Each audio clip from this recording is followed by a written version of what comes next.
Welcome to online technical study. আমরা previous ক্লাসে দেখেছিলাম তার যে স্ট্রেংথ যে প্যারামিটার সেটা মেজার করার জন্য আমরা যে টেস্ট পারফর্ম করেছিলাম সেটা হচ্ছে এগ্রিগেট ক্রাসিং টেস্ট। সেই এগ্রিগেট ক্রাসিং ভ্যালু নিয়ে আমরা তার স্ট্রেংথকে মেজার করেছিলাম। আজকে আমরা দেখব যে হার্ডনেস মেজার করার জন্য হার্ডনেস আমাদের নেক্সট যে প্রপার্টি এগ্রিগেটের সেটা হচ্ছে hardness.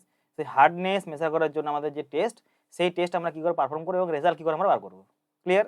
Now first of all test হচ্ছে অ্যাব্রাশন টেস্ট। টেস্টের নাম হচ্ছে অ্যাব্রাশন টেস্ট। সেই টেস্ট দিয়ে আমরা কি করি, this test is perform to find the hardness of aggregate. Hardness বার করার জন্য বা হার্ডনেস ফাইন্ড করার জন্য আমরা টেস্ট পারফর্ম করবো কি, abrasion test. Clear? Now result of this test is reported in terms of AAV, aggregate abrasion value, AAV। Very good. Now দেখো, আমি তোমাদের টেস্ট সম্পর্কে সামান্য একটু ওভারভিউ দিই, দেন আমি আবার ফার্দার ডিসকাস করবো। এগ্রিগেট অ্যাব্রাশন ভ্যালু কি হয়, আমরা মেজার করবো রাবিং অ্যাকশন। কীরকম জিনিস, এগ্রিগেটকে এবং কিছু আমি স্টিল বলকে একটা ড্রামের মধ্যে কুড়িয়ে দেবো, সেই ড্রামকে আমি ঘোরাবো, সেই ড্রামকে আমি নির্দিষ্ট স্পিডেতে বা নির্দিষ্ট RPM-এতে আমি ঘোরাবো, সমস্ত রকম ডিসকাস করবো, ডোন্ট ওয়ারি। সেই ঘোরানোর সঙ্গে সঙ্গে কি হয়, এগ্রিগেট এবং এগ্রিগেটের মধ্যে কি হয়, রাবিং অ্যাকশন তৈরি হবে। এগ্রিগেট যখন এগ্রিগেট এবং স্টিল বল, কিছু এগ্রিগেট এবং কিছু স্টিল বল, দেখো এটা হচ্ছে এগ্রিগেট এবং স্টিল বল দেখা যায় এখানে, এগুলো হচ্ছে এগ্রিগেট, এগুলো স্টিল বল। সে এগ্রিগেট এবং এগ্রিগেটের মধ্যে রাবিং অ্যাকশন হবে। ক্লিয়ার? নাও এগ্রিগেট এবং স্টিল বলের মধ্যে রাবিং অ্যাকশন হবে, ঠোকাঠুকি লাগবে, ঘষাঘষি লাগবে। তাহলে এগ্রিগেট এবং এগ্রিগেটের মধ্যে যে রাবিং অ্যাকশন সেটাকে বলা হবে অ্যাট্রাকশন। ক্লিয়ার? সেটা বলা হবে অ্যাট্রাকশন। আর স্টিল বল এবং এগ্রিগেটের মধ্যে যে রাবিং অ্যাকশন সেটা বলা হবে অ্যাব্রাশন। বাস, আমাদের কনসার্ন কোনটা, আমরা করব অ্যাব্রাশন টেস্ট। ক্লিয়ার? তাহলে এগ্রিগেট এবং স্টিল বলের মধ্যে যে রাবিং অ্যাকশন, সেই রাবিং অ্যাকশন আমরা মেজার করব ইন টার্মস অফ কি, aggregate abrasion value. Clear? Now সেই এগ্রিগেট অ্যাব্রাশন ভ্যালু আমার দেবে কি, আমার hardness property. Clear? Now this abrasion test is perform by performing any of the following method. 3 রকম মেথড আছে। কি কি? Los Angeles abrasion test, Deval abrasion test, Dorry অ্যাব্রাশন test. 3 ধরনের টেস্ট আছে। বাট আমাদের যে আইআরসি কোড কি বলেছে অ্যাডপ্ট। আইআরসি কি বলছে, loss Angeles abrasion test adopt করেছে, সবগুলো করতে বলেনি। শুধুমাত্র আমাদের যে আইআরসি ইন্ডিয়ান স্ট্যান্ডার্ড যে আছে, কোনটা, IRC Indian road Congress. Clear? ওই যে কোড আছে সেই কোডেতে বলে দিয়েছে লস অ্যাঞ্জেলস অ্যাব্রাশন টেস্ট করার জন্য। বাকিগুলো তো কথা কোনো বলেনি, কিছু উল্লেখ করেনি। ক্লিয়ার? দ্যাটস আমাদের এগুলো ইম্পর্টেন্ট নয়, আমাদের সেরকম কিছু প্রবলেম আসবে না, এখান থেকে কোশ্চেন আসবে না। যেহেতু আমাদের লস অ্যাঞ্জেলস অ্যাব্রাশন টেস্ট আছে, ওটা আমরা পারফর্ম করবো এবং ওটাই দেখবো। প্রিন্সিপাল সবগুলোর একই, প্রিন্সিপাল 3টি টেস্টের একই, টেস্ট প্রসিডিওর আলাদা, বাট প্রিন্সিপাল সবার ঘরেই একই কিন্তু। বেশ, চলো তাহলে আমরা মেজার করবো রাবিং অ্যাকশন। সেই রাবিং অ্যাকশনের মধ্যে যে আমাদের এফেক্ট সেটা আমরা দেখবো। রাবিং অ্যাকশন হওয়ার পরে সেটা আমরা দেখবো। রাবিং অ্যাকশন মেবি আমার এগ্রিগেট টু এগ্রিগেট, মেবি আমার স্টিল বল টু এগ্রিগেট, দুটো হতে পারে। যেটা আমার এগ্রিগেট টু এগ্রিগেট হচ্ছে সেটা হচ্ছে অ্যাট্রাকশন, আর যেটা আমার এগ্রিগেট টু স্টিল বল হচ্ছে সেটা হচ্ছে অ্যাব্রাশন। Very good. নাও দেখো, আমরা এখন দেখবো Los Angeles abrasion test. Very good. First কি বলছে, 5 থেকে 10 কেজি তুমি এগ্রিগেট নাও, 5 থেকে 10 কেজি এগ্রিগেট নাও, সেই এগ্রিগেটকে তুমি 12.5 mm সে পাস করাও এবং 10 mm সেপেতে তুমি রিটার্ন করাও। যেগুলো আগে যেটা দেখেছিলাম, আগের টেস্টে যেটা দেখেছিলাম সেম জিনিস, এখানেও 12.5 mm সিবি দিয়ে পাসিং হবে এবং 10 mm সিবি দিয়ে কী হবে, রিটার্ন হবে। Very good. সেই এগ্রিগেট তুমি নাও কত কেজি, নিয়ার অ্যাবাউট 5 থেকে 10 কেজি নাও। ক্লিয়ার? তাহলে 5 থেকে 10 কেজি তুমি নাও, যে এগ্রিগেটটা তোমার 12.5 mm এগ্রিগেট দিয়ে পাস করবে এবং 10 mm এগ্রিগেট দিয়ে রিটার্ন করে যাবে। ক্লিয়ার? তাহলে টোটাল স্যাম্পল কত, নিয়ার অ্যাবাউট 5 থেকে 10 কেজির মধ্যে, কোনো ফিক্সড ভ্যালু নয়, তুমি যা খুশি নিতে পারো, in between 5 to 10 K G. Okay, then size of steel ball now. দেখো এখানে দেওয়া আছে সাইজ অফ স্টিল বল, যেটা আমার টেস্টিং করার পরে সাইজ অফ স্টিল বল নাও। যে সাইজ অফ স্টিল বলের কত দেওয়া আছে, 48 mm ডায়ামিটার আছে স্টিল বলের, এবং একটা স্টিল বলের ওয়েট জেনারেলি 390 থেকে 450 গ্রাম হয়, 390 গ্রাম থেকে 450 গ্রাম হয়। ক্লিয়ার? বেশ। এরপর কি বলেছে, ডায়ামিটার অফ সিলিন্ডার কত, 750 mm। এই দেখো, এটা হচ্ছে আমাদের লস অ্যাঞ্জেলস অ্যাব্রাশন টেস্টের টেস্টিং মেশিন। এটা বলা হয় লেন্থ, আর এটা বলে ডায়ামিটার, এটাই ডায়ামিটার। ডায়ামিটার কথা বলে দিচ্ছে 750, বেশি আছে এটা 750। আর আমাদের এটা কত, লেন্থ কত, লেন্থ হচ্ছে 520 mm, 520 mm length, 750 mm diameter cylinder, কি আমার যে টেস্ট অ্যাপারেটার, যেটা আমার কি বলবো, যেটা বলে সিলিন্ডার, সেই সিলিন্ডারের আমি ডাইমেনশন বলে দিচ্ছি। ডায়ামিটার কত, ডায়ামিটার হচ্ছে 750 আর লেন্থ হচ্ছে 520 mm। বেশ, এটাকে আমি ঘোরাবো, এটাকে আমি বাই মেকানিক্যাল আমি মেশিন দিয়ে ঘোরাবো, মোটর আছে এখানে লাগানো আছে, সেই মোটর দিয়ে আমি ঘোরাবো। বেশ, স্পিড কত, স্পিড 30 থেকে 33 RPM, রোটেশন পার মিনিটে 30 থেকে 33 আমার কি হবে, রোটেশন হবে। টোটাল নাম্বার অফ রোটেশন কত হবে, টোটাল নাম্বার অফ রিভলিউশন কত হবে, 500 থেকে 1000 নাম্বার, 500 থেকে 1000 আমি বার ঘোরাবো। ক্লিয়ার? তা 30 থেকে 33 আমার কি হবে, RPM এ ঘুরবে, স্পিড থাকবে।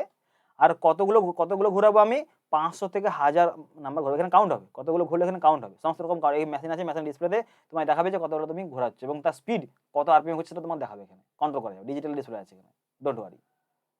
দেন এরপরে যখন তোমার মধ্যে তোমার এগ্রিগেট যে এটা খুলবে, তুমি এটা খুলবে, এই মানে টেস্ট করার আগে বলছি আমি, যখন তুমি ঘোরাতে আগে বলছি আমি, এটা খোলার পরে এখানের মধ্যে তুমি এগ্রিগেট আর তুমি ওই স্টিল বল ঢুকিয়ে দেবে, স্টিল বল এবং এগ্রিগেট ঢুকিয়ে দেবে। যখন তুমি ঢুকিয়ে দেবে, যখন তুমি ঘোরাবে, ভাবো ওটার মধ্যে ওই এগ্রিগেট টু এগ্রিগেট এবং এগ্রিগেট স্টিল বল কি হবে, রাবিং হবে। রাবিং হওয়ার পর যদি আমার কি হয়, যদি আমার তার হার্ডনেস যদি ভালো হয়, তাহলে কম ডাস্ট তৈরি হবে, কম ভাঙবে। যদি হার্ড বেশি হার্ড এগ্রিগেট হয়, তাহলে কম ভাঙবে। যদি কম হার্ড হয় তাহলে বেশি ভাঙবে, আর যদি বেশি হার্ড হয় এগ্রিগেটগুলো তাহলে কম ভাঙবে। বেশ, ঘোরানোর পরে 500 থেকে 1000 বার ঘোরানোর পরে আমি বার করে নিয়ে আসবো, বার করে এরকম করে বেরিয়ে এসছে, এরকম করে বেরিয়ে এসছে। এবারে এই যেটা আমার বেরালো, সেটা আমি 1.7 mm সিপ দিয়ে পাস করাবো, 1.7 mm সিপ দিয়ে পাস করাবো। বেশ, যেটা পাস করে যাবে সেটা আমি করবো ওয়েট, W2। যেটা পাস করে গেল, কোথা থেকে পাস করে গেল, 1.7 mm সিপ দিয়ে পাস করে গেলো, সেটা আমি করবো এবার ওয়েট। Very good. ওয়েট করার পরে কি হবে দেখো, ওয়েট করেছি, দেন W2 divide by W1, W2 মানে যেটা আমার 1.7 mm সিপ দিয়ে পাস করাবো, যেটা আমার ডাস্ট, অ্যাকচুয়ালি ডাস্ট পার্টিকেল, যেটা আমার ভেঙেছে, সেটা W2, আর যেটা আমি নিয়েছিলাম ইনিশিয়াল ওয়েট। বেশ, তাহলে aggregate abrasion value is nothing but W divide by W1 into 100। Very good. দেখে বলো তো, এটাও সেম জিনিস, অ্যাব্রেশন ভ্যালু যে তোমার বেশি হবে, অ্যাব্রেশন ভ্যালু যদি বেশি হবে, হার্ডনেস তত কম হবে, আর অ্যাব্রেশন ভ্যালু যদি আমার কম হয়, হার্ডনেস বেশি হবে, ইনভার্সলি প্রপোর্শনাল। ক্লিয়ার? নাও এটারও কিছু ভ্যালু দেওয়া আছে, যেটা আমার যেটা আমাদের লাগবে, আমরা যেটা পড়বো, ঠিক আছে, IRC স্পেসিফাই করে দিয়েছে ফর সারফেস কোর্স মানে স্ট্রং, যেটা আমাদের লাগবে স্ট্রং লাগবে, হার্ডনেস স্ট্রং হতে হবে, সেই সারফেস কোর্সে aggregate abrasion value not more than 30%, not more than 30%, এই যে এখান থেকে যে AAV aggregate abrasion value not more than 30%। Clear? For base course and sub base course generally aggregate abrasion value not more than 50% দেওয়া হয়, মানে 50% এর উপরে আমার যাবে না, জেনারেলি অ্যাডপ্টেড, কোনো প্রবলেম নেই, মানে 45% বা 50% acceptable. For WBM road, W মানে ওয়াটার বাউন্ড ম্যাকারাম রোড, সেখানে আমার কিন্তু এগ্রিগেট অ্যাব্রেশন ভ্যালু আমার 40% উপরে হওয়া চলবে না। এই তিনটে ভ্যালু ভালো করে মনে রাখবে, কিন্তু কোশ্চেন আছে এখান থেকে প্রচুর কোশ্চেন এসছে এখান থেকে এক্সামে। আমরা যখন কোশ্চেন করবো, প্রিভিয়াস কোশ্চেন করবো, আজকেই করবো কোশ্চেন, আমরা এই ক্লাসেই করবো, দেখবো যে আমাদের কিরকম কোশ্চেন জিজ্ঞাসা করছে এক্সামে। ক্লিয়ার? তাহলে এই আমাদের গেল অ্যাব্রেশন টেস্ট, এবং অ্যাব্রেশন কি, লস অ্যাঞ্জেলস অ্যাব্রেশন টেস্ট কি করে পেলাম, by performing Los Angeles abrasion test আমি কি পেয়েছি, aggregate abrasion value, aggregate abrasion value. Very good. Now দেখো আরো দুটো আমি টেস্ট বলেছিলাম, কি বলেছিলাম, একটা হচ্ছে ডেভেল অ্যাব্রেশন টেস্ট, একটা হচ্ছে ডোরি অ্যাব্রেশন টেস্ট। এগুলো টেস্টিং এর যে ব্যাপার আছে মোটামুটি দেখে রাখো, বাট টেস্টিং এর যে প্রসিডিউর সেটা পড়তে হবে না। ক্লিয়ার? ওকে। নাও কোনো জায়গাতে আমি দেখেছি এরকম দুইটা কোশ্চেন এসছে, কিরকম না, coefficient of hardness, coefficient of hardness, এটা কি, by performing Dory abrasion test a parameter can also be used, represent the hardness of aggregate in terms of coefficient of hardness। তাহলে এখান থেকে পাচ্ছিলাম এগ্রিগেট অ্যাব্রেশন ভ্যালু, এখান থেকে coefficient of hardness, সেই coefficient of hardness formula দেওয়া আছে কত, 20 minus loss of weight in gram divide by 3। এখান থেকে বেরিয়ে যাবো, লস অফ ওয়েট মানে কি, ওই টেস্ট পারফর্ম করার পরে যেটা আমি লস পাবো, সেটাই আমার কি, সেটা আমার লস অফ ওয়েট ইন গ্রাম। এখান থেকে নিউমেরিক্যাল টুকটাক আসে, তোমাদের এই ফর্মুলা মনে রাখবে, যে আমরা যে হ্যাঁ যদি কেউ জিজ্ঞাসা করে যে এই ফর্মুলা থেকে পেলাম, সেই ফর্মুলা হচ্ছে বাই পারফর্মিং কি, Dorry abrasion test. Clear? Very good. Now এখান থেকে যেটা পাবো সেটা আমি কি পাবো, অ্যাকচুয়ালি দেখো কি তুমি ডিসাইড করবে, কি বলবে actually, the coefficient of hardness value is, যদি কোপিসিয়েন্ট অফ হার্ডনেস হলো এই যে এটা যেটা পেলাম, এটা যদি 0 থেকে 14 এর মধ্যে থাকে, 14 এর মধ্যে, দেন এগ্রিগেট কি soft, aggregate soft. If coefficient of hardness vary between কি 14 থেকে 17, দেন এগ্রিগেট হচ্ছে medium hard. If coefficient of hardness value is more than 17, then aggregate is কি এগ্রিগেট হার্ড। তাহলে সফট কখন? 0 থেকে 14, 14 থেকে 17 মিডিয়াম, আর মোর দেন 17 হার্ড। কি না কোপিসিয়েন্ট অফ হার্ডনেস ভ্যালুটা। ক্লিয়ার? এগুলো তার ব্যাপারে একটা ছবি দেওয়া আছে, এখানে দেখে নেবে একটু, এটা দেখে নেবে, দেওয়া আছে এটা ডেভেল আর এটা ডরি, আর এটা আমাদের কি লস অ্যাঞ্জেলস।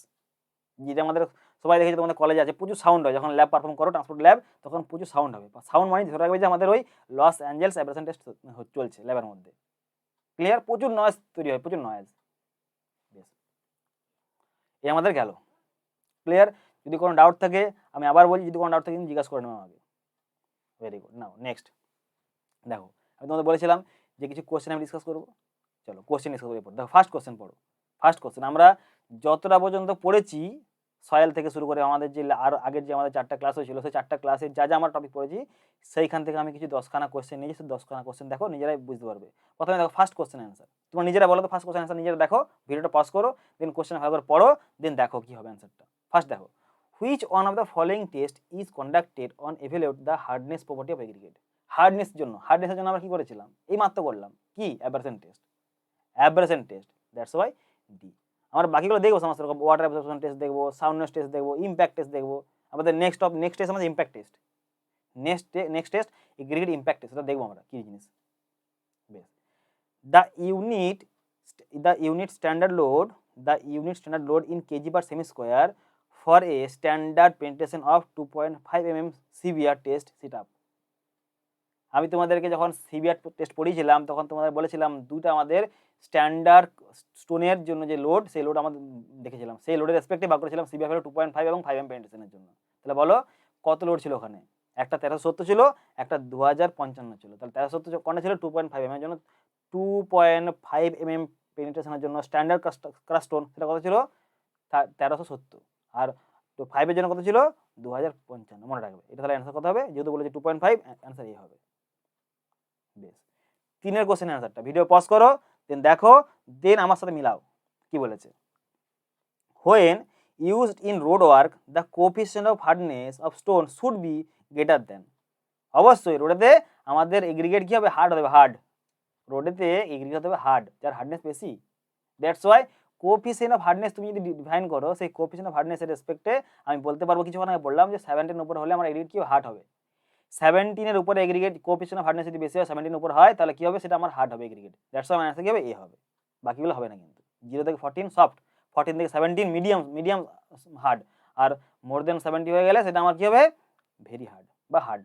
বেশ, question number 4, the abrasion value should not more than. Abrasion value should not, ভালো করে শুনবে, শুড নট, এখানে নট বলেছে। কোয়েশ্চেন পড়তে ভুল করো না। Should not be more than dash of concrete other than wearing surface.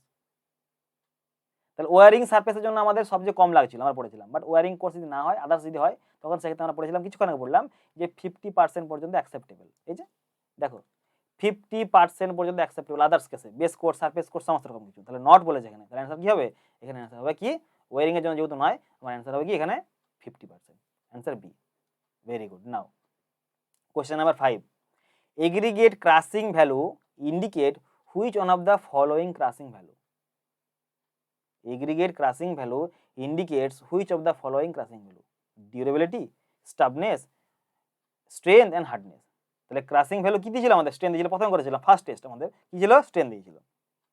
আর আমরা দেখলাম হার্ডনেস কি দিয়েছিল? হার্ডনেস আমাদের কি দিয়েছিল? হার্ডনেসের জন্য আমরা কি করেছিলাম? কি অ্যাব্রেশন টেস্ট করেছিলাম, অ্যাব্রেশন। তাহলে ক্রাসিং দিয়েছে আমাদের স্ট্রেন্থ, আর অ্যাব্রেশন দিয়েছে আমাদের হার্ডনেস। সেরকম দেখবো ডিউরেবিলিটি, সাউন্ডনেস টেস্ট করবো আমরা, টাফনেস করবো, ইম্প্যাক্ট টেস্ট করবো। নেক্সট আমাদের যেগুলো আছে সেগুলো দেখবো আস্তে আস্তে, don't worry. Now question number 6, most suitable soil for highway embankment is। কি দেওয়া আছে? Granular soil, organic soil, silts and clay. দেখো ভালো করে, সয়েল যদি তুমি ক্লে ইউজ করো, অর্গানিক সয়েল ইউজ করো এবং সিল্ট ইউজ করো, নিজেরা ভাবো যে অ্যাকচুয়ালি কী হয়, তার অ্যাডভান্টেজ এবং ডিসঅ্যাডভান্টেজ। যদি গ্রানুলার সয়েল ইউজ করো, সবচেয়ে বেস্ট হচ্ছে অ্যান্সার হচ্ছে এ হবে, এখানে এ অ্যান্সার হবে, বলে দিচ্ছি। যদি গ্রানুলার সয়েল ইউজ করো, স্টেবিলিটি প্রোভাইড করবে, সয়েলটা আমার কি করবে, স্টেবিলিটি প্রোভাইড করবে।